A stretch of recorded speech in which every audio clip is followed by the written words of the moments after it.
ಒಂದು ನಿಮಿಷ.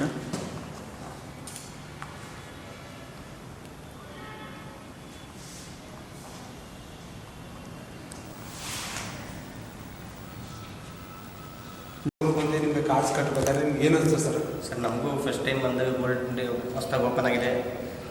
Golden dream life ಅಂತ ಹೊಸ್ದಾಗಿ ಓಪನ್ ಆಗಿದೆ. ನೋಡಿ ಸರ್, ನಿಮಗೆ ಬೇಕು ಅಂದರೆ ಹಾಕೋಬೋದು ನೀವು. ನೋಡಿ ಸರ್, ಒಂದು ಸರಿ ಟ್ರೈ ಮಾಡಿ ಅಂತ ಹೇಳಿದ್ರು. ನಾವು 1,000 ತಿಂಗಳು ಕಟ್ಟಿದೆ. ಬಟ್ ನನಗೆ ಮೊದಲನೇ ತಿಂಗಳೇ ವರ್ತ್ $1 lakh ಗೋಲ್ಡ್ ಹೊಡೆದಿದೆ.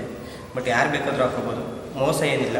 ನಿಮಗೆ ಪ್ರತಿ ತಿಂಗಳು 1,000 ಕಟ್ಟೋದಿರುತ್ತೆ. 20 ತಿಂಗಳು ನೀವು ಕಟ್ಟೋದಿರುತ್ತೆ. ನಿಮಗೆ ಅಕಸ್ಮಾತ್ ಈಗ ಪ್ರತಿ ಮಂತ್ ಕೂಡ ಯಾರಾದರೂ ಅಂದರೆ ಚಾನ್ಸ್ ಇದ್ದವ್ರಿಗೆ $200 ಕೂಪನ್ ಕೂಡ ಹೊಡೆಯುತ್ತೆ. $2,000 ವರ್ತ್ ಕೂಡ ನಿಮಗೆ ಐಟಮ್ಸ್ ಇರುತ್ತೆ. ನಿಮ್ಗೆ ಚಾನ್ಸ್ ಇತ್ತು ಅಂದರೆ ಈಗ ನನಗೆ 1 lakh ಕೊಡಿದೆ ಮೊದಲನೇ ಚೀಟಿನೇ. ಬಟ್ ಪ್ರತಿ ತಿಂಗಳು ಕೂಡ ಇದೇ ರೀತಿ ನಡೀತಾ ಇರುತ್ತೆ. ಗೋಲ್ಡನ್ ಲಕ್ಕಿ ನಡೀತಾ ಇರುತ್ತೆ. ನಿಮ್ಗೆ ಅರ್ಹತೆ ಇತ್ತು ಅಂದರೆ ನಿಮಗೆ ಲಕ್ ಇತ್ತು ಅಂದರೆ ಚೆನ್ನಾಗಿ ಬರುತ್ತೆ. ನೋಡಿ ಏನಾದರೂ ಚಾನ್ಸ್ ಇತ್ತು ಅಂದರೆ ಹಾಕೋಬೋದು. ನಿಮಗೆ ಖುಷಿ ಇತ್ತು ಅಂದರೆ ಹಾಕೋಬೋದು. ಮೋಸ ಏನಿಲ್ಲ, 100% ಶೋರ್ ಇದೆ.